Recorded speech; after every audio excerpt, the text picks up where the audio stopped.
Hello everyone. As you are looking to the screen, and today we will study about the conditional sentences, or we can say in another word adverb clauses of a condition. तो आपके सामने देखिए कि conditional sentence होने वाला है। हम इसका दूसरा नाम एडवर्ब क्लोजेस ऑफ कंडीशन भी कह सकते हैं। अब यहाँ एडवर्ब क्लोजेस ऑफ कंडीशन या कंडीशनल सेंटेंस को बनाने के लिए हमें चाहिए कुछ सबऑर्डिनेटिंग कंजंक्शन।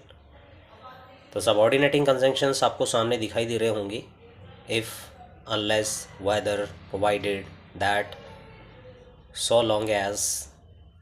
तो इनका यूज़ करके हम यहाँ पे एडवर्ब क्लोज ऑफ कंडीशन या कंडीशनल सेंटेंस को बना सकते हैं।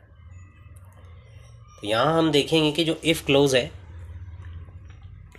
हम उससे यहाँ पर कंडीशनल सेंटेंस बना रहे हैं, और इफ़ क्लोज का जो पहला रूल है, दूसरा रूल है, तीसरा रूल है, हम इसके बारे में जानेंगे कि ये किस बेस पे काम करते हैं। तो पहला जो है वो है ओपन ऑन प्रोबेबल कंडीशन, यानी मीन्स होता है इसका खुली या संभावित शर्त।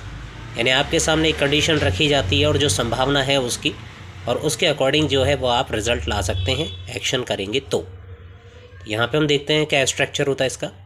इफ़ के साथ में जो आपका सेंटेंस आएगा वो सिंपल प्रेजेंट का आएगा, और जो सेकंड सेंटेंस होगा वो सिंपल फ्यूचर का होगा। यानी कि इफ़ के साथ आपको प्रेजेंट इंडेफिनिट टेंस यूज़ करना है, और कॉमा के साथ में जो सेकंड सेंटेंस जो रिजल्ट का होगा वो यहाँ पे फ्यूचर इंडेफिनिट टेंस का यूज़ करना है।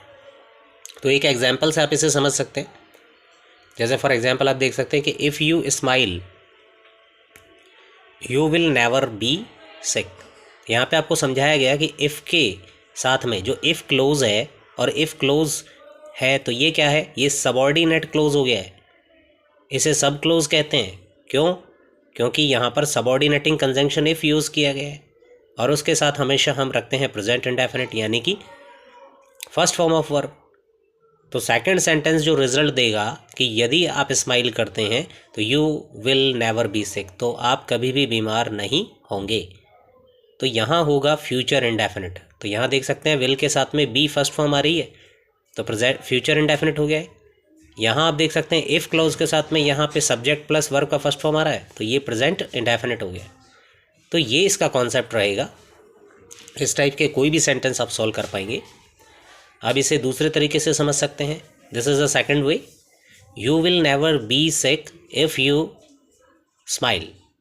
आप कभी बीमार नहीं होंगे यदि आप स्माइल करते हैं।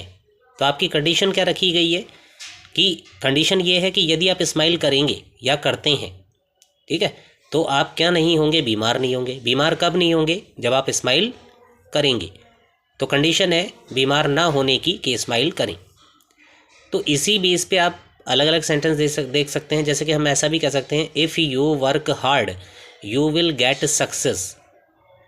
तो इस टाइप के आप काफ़ी सेंटेंस सॉल्व कर पाएंगे। तो ये कॉन्सेप्ट याद रखना होगा आपको। ये जो कॉन्सेप्ट आपका गिवन किया हुआ है यहाँ स्ट्रक्चर के माध्यम से और एक एग्जांपल से इसे समझाया भी गया। दूसरा पॉइंट हम देखते हैं, इमेजिनरी और इम्प्रॉबेबल कंडीशन। इसका इमेजिनरी का मतलब होती है काल्पनिक, हाइपोथेटिकल, और इम्प्रॉबेबल का मतलब हम समझ गए असंभावित शर्त। यानी वो शर्त रख दी गई जो असंभावित है, जो संभव हो ही नहीं सकती, और जब असंभावित है तो मतलब काल्पनिक है। लेकिन जब आपने पहला देखा तो ओपन और प्रोबेबल कंडीशन तो खुली और संभावित शर्त थी, यानी कि शर्त भी संभावित है, यानी उसकी शर्त को पूरा होने की संभावना है। लेकिन यहाँ काल्पनिक है, असंभावित है। तो आप देख सकते हैं इफ़ के साथ में यहाँ जो आपको लेना है वो लेना है सिंपल पास्ट टेंस, यानी कि पास्ट इंडेफिनिट टेंस का स्ट्रक्चर लेना है, और दूसरी साइड में आपको लेना है सब्जेक्ट के साथ में वुड प्लस वर्ब का फर्स्ट फॉर्म। यानी कि फ्यूचर का जो फॉर्म था यहाँ पे, तो विल को वुड में चेंज कर दिया, लेकिन फॉर्म फर्स्ट ही रहेगा। क्यों? ऐसा क्यों किया गया? क्योंकि यहाँ पे जब पास्ट है तो ये भी पास्ट में चेंज होगा, तो विल को पास्ट में चेंज किया गया और फॉर्म आपका बी आएगा। क्योंकि मॉडल के जस्ट बाद क्या होता है, आपके पास में वर्ब की फर्स्ट फॉर्म ही आती है। तो जब आपकी जो कंडीशन है वही पास्ट में है तो क्लियरली यहाँ पर भी पास्ट ही होगा, तो और वुड पास्ट का है। तो देखिए, if you smiled you would never be sick. यदि आपने स्माइल की होती तो आप कभी बीमार नहीं होते। तो कहने का मतलब है कि यहाँ पर हम उस असंभावित शर्त की बात कर रहे हैं जो कल्पनात्मक है, यानी इमेजिनरी और इम्प्रॉबेबल कंडीशन। इमेजिनरी को हाइपोथेटिकल भी कहा जाता है। उसके बाद हम बात करते हैं तीसरे स्ट्रक्चर की, लेकिन उससे पहले हम जान लें कि जो आपने यहाँ पे यूज़ किया है पास्ट इंडेफिनिट टेंस यानी second form of verb with if close, तो इसका जो सेकंड साइड होगा वो भी पास्ट ही होना चाहिए। वहाँ विल की जगह वुड यूज़ करें। अच्छा, ये भी जो वुड है इसकी जगह शुड हो सकता है, कुड हो सकता है, माइट हो सकता है, लेकिन वो सेंटेंस के मूड को देखना होगा आपको कि किस टाइप का वो मूड शो कर रहा है। तो वुड ज़्यादातर आता है और वर्ब की जो फॉर्म होगी फर्स्ट होगी बी। तो ये आपको ब्रैकेट में यहाँ पे वर्ब की फर्स्ट फॉर्म करके दे दिया जाएगा और आप इस सेंटेंस को जो ब्लैंक दिया होगा उसको उसके अकॉर्डिंग सेट करेंगे, अगर आपको यहाँ पे कॉन्सेप्ट याद है तो, या फिर सेंटेंस की प्रैक्टिस कर ले। सी ऑप्शंस में जाते हैं। जो सी टाइप है यहाँ पे एडवर्ब क्लॉजेज ऑफ कंडीशन का, वो है अनफुलफिल्ड और इम्पॉसिबल कंडीशन।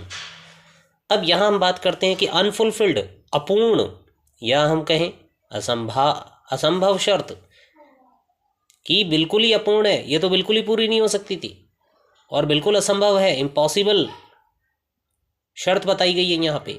अब इसका जो स्ट्रक्चर चलता है वो इफ़ के साथ में चलता है पास्ट परफेक्ट टेंस का, और पास्ट परफेक्ट टेंस में आप जानते हैं हैड प्लस वर्ब की थर्ड फॉर्म होती है। तो सेकंड साइड में भी आप जाएंगे तो परफेक्ट ही होना चाहिए। तो यहाँ फ्यूचर वाला रूल ले लेते हैं कि आपने फ्यूचर परफेक्ट टेंस पढ़ा है, तो वहाँ हम फ्यूचर में क्या यूज़ करते हैं, विल शैल यूज़ करते हैं। तो वहाँ विल और शैल की जगह हम वुड का यूज़ करेंगे, क्योंकि उसका पास्ट क्या है, विल का वुड, और शैल को भी वुड में ही चेंज कर देते हैं। और फ्यूचर परफेक्ट का स्ट्रक्चर पूरा क्या होता है, would plus have plus verb third. जैसा आपने पढ़ा होगा will have verb third, shall have verb third, तो वैसे ही यहाँ पर विल को चेंज किया वुड में और बाकी हैव और थर्ड का फॉर्म ऐसे कैसे रख लिया। तो आप यहाँ पे पता लगा सकते हैं कि हमें ब्लैंक कैसे फिल करना है। वन साइड आपको चेक कर लेना है इफ़ के साथ में कि यहाँ पास्ट परफेक्ट है तो ये स्ट्रक्चर होगा। अगर यहाँ पे पास्ट इंडेफिनिट है तो ओनली विल का चेंज होगा, वर्ब की first form as it is रहेगी। और यहाँ इफ़ के साथ में अगर प्रेजेंट इंडेफिनिट है तो फ्यूचर इंडेफिनिट होगा। फ्यूचर इंडेफिनिट में वर्ब की फर्स्ट फॉर्म होती है और फॉर्म होता है विल शैल, या हम कहें कैन और माइट। तो मैंने कहा कि जो मॉडल यूज़ करेंगे वो सेंटेंस के मूड को देख के करेंगे, लेकिन ज़्यादातर आपके क्या यूज़ करेंगे, विल और यहाँ पर वुड।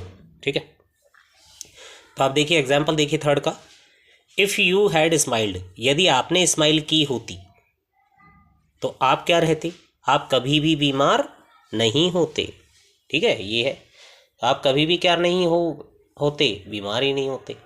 तो कहने का मीन्स है कि यहाँ पर आप सिर्फ कॉन्सेप्ट को समझ लें, जो कॉन्सेप्ट का स्ट्रक्चर दिया हुआ है यहाँ पे कंडीशनल सेंटेंस का, उस पर आप ध्यान फोकस करें और उसके अकॉर्डिंग ये एग्जांपल्स हैं।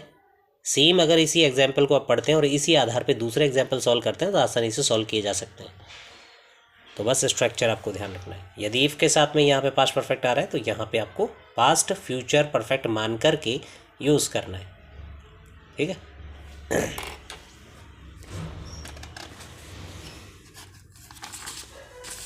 अब इसके दूसरे क्लोजेस को हम लेते हैं, जो और भी यूजेस यहाँ पे दिखाए जा सकते हैं।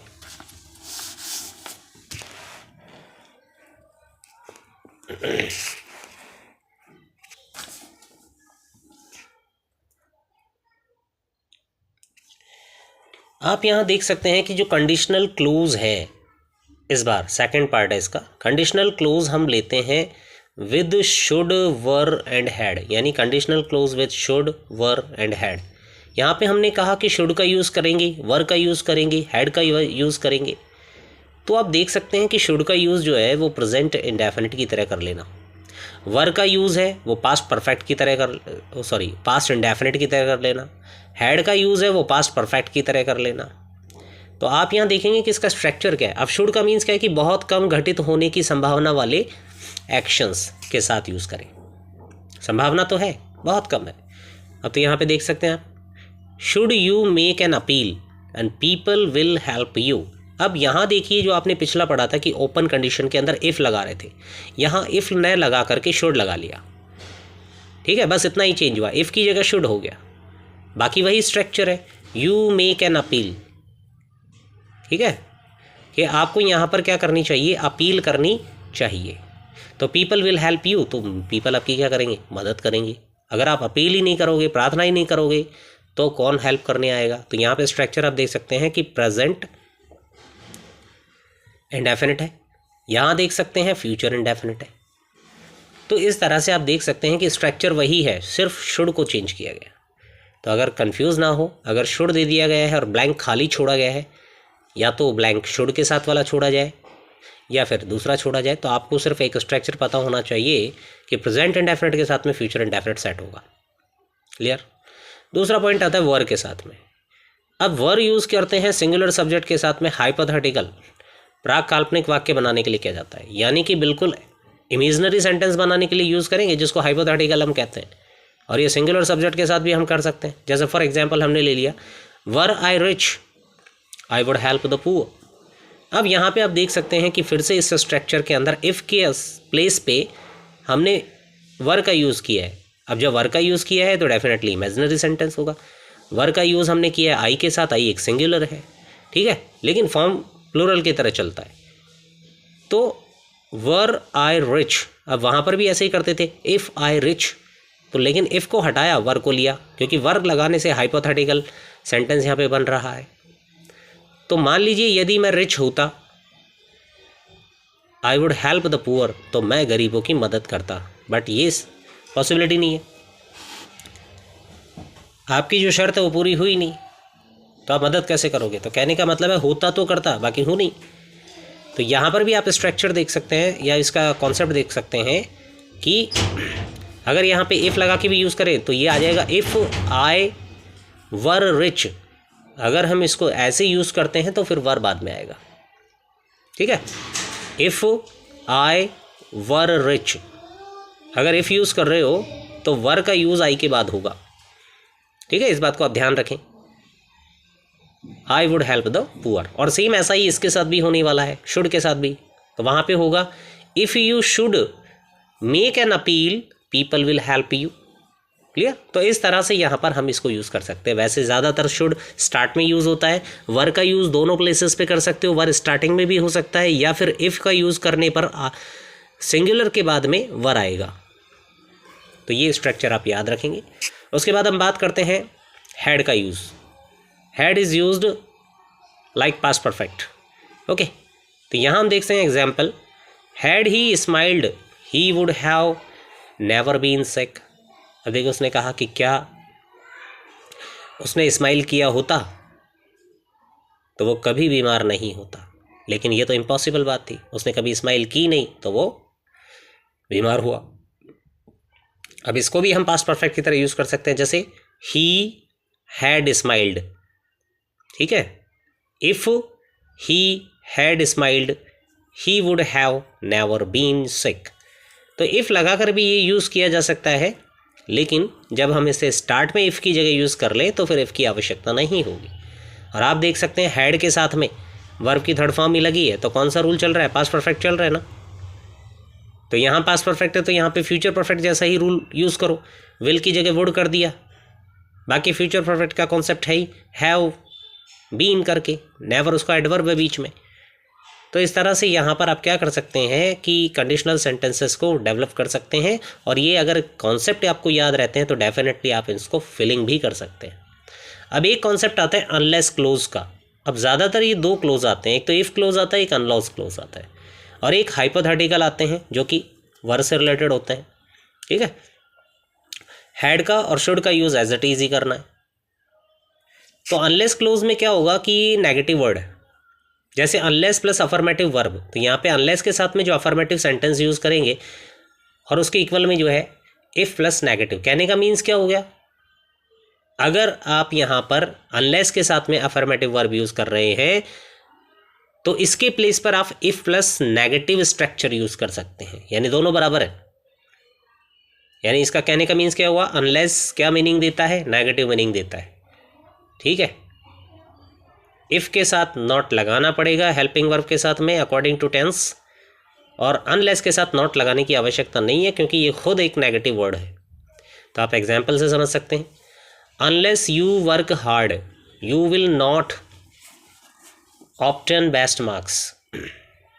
आप यहाँ पे देख सकते हैं कि आपकी बिना हार्ड वर्क किए आप यहाँ पर अच्छे मार्क्स प्राप्त नहीं करोगे। तो आपने यहाँ पे देखा अनलेस कि आपकी वर्क हार्ड किए बिना आप अच्छे मार्क्स प्राप्त नहीं करोगे। तो यहाँ पे आपको जो अनलेस क्लोज दिखाई दे रहा है, तो अनलेस क्लोज नेगेटिव है पहले से ही, तो ये कह रहा है कि अगर हार्ड वर्क ही नहीं करोगे तो अच्छे मार्क्स कैसे आएंगे। तो वही स्ट्रक्चर हो गया, अनलेस के साथ वही प्रेजेंट इंडेफिनिट का स्ट्रक्चर हो गया। यहाँ पे इफ़ लिखेंगे तो बात वही आएगा, इफ़ यू वर्क हार्ड, लेकिन यहाँ पे अगर इफ़ का देना है तो आपको नेगेटिव लिखना पड़ेगा। तो if you do not work hard you will not obtain best marks. तो जैसा कि यहाँ पे मेंशन कर दिया गया, देखो if you do not work hard you will not obtain best marks. कहने का मतलब है आप पहला जो सब क्लोज है इसे बदल सकते हैं, लेकिन शर्त है अनलेस के साथ नॉट नहीं लगाना, इफ़ के साथ नॉट लगा सकते हैं, तब जाकर के सेकंड साइड नॉट लगेगा। ठीक है, कहीं ऐसा हुआ कि यहाँ इफ़ के साथ नॉट नहीं लगाया और यहाँ नॉट लगा हुआ है तो ये सेंटेंस का स्ट्रक्चर यानी कि कॉन्सेप्ट गलत हो जाएगा। तो इसलिए आपको ध्यान रखना है कि अनलेस खुद एक नेगेटिव है तो नेगेटिव लगाने की आवश्यकता नहीं है, लेकिन इफ़ नेगेटिव तो नहीं है, सो इसलिए नेगेटिव लगाना पड़ेगा अगर सेकंड सेंटेंस में भी आपको नेगेटिव मिल रहा है तो। और स्ट्रक्चर या कॉन्सेप्ट तो वही है, कॉन्सेप्ट में चेंज होने की ज़रूरत नहीं है। कहने का मतलब है इफ़ क्लोज के साथ या अनलेस क्लोज के साथ या हम कहें शुड के साथ अगर आप प्रेजेंट इंडेफिनिट रखते हो तो दूसरी साइड में क्या होगा, फ्यूचर इंडेफिनिट होगा। यदि आप अनलेस के साथ इफ़ के साथ या फिर वर के साथ में पास्ट इंडेफिनिट रखते हो तो सेकंड साइड में भी क्या होगा, फ्यूचर पास्ट ही होगा, यानी विल को पास्ट में बदल दें, वर्ब की फॉर्म एज इट इज़ रखें, फर्स्ट रखें। अब अनलेस के साथ या इफ़ के साथ में पास्ट परफेक्ट टेंस हो तो फिर सेकंड साइड में भी वो फ्यूचर परफेक्ट टेंस की तरह काम करेगा, यानी विल और शैल को जो है आप वुड में बदल देंगे और हैव प्लस वर्ब का थर्ड फॉर्म का यूज़ करेंगे। तो इस तरह से जो है ये आपके जो कंडीशनल सेंटेंस हैं ये लगभग आपके कोर्स के अकॉर्डिंग रेडी हैं और आप इसकी प्रैक्टिस करें। So thank you very much for watching this video.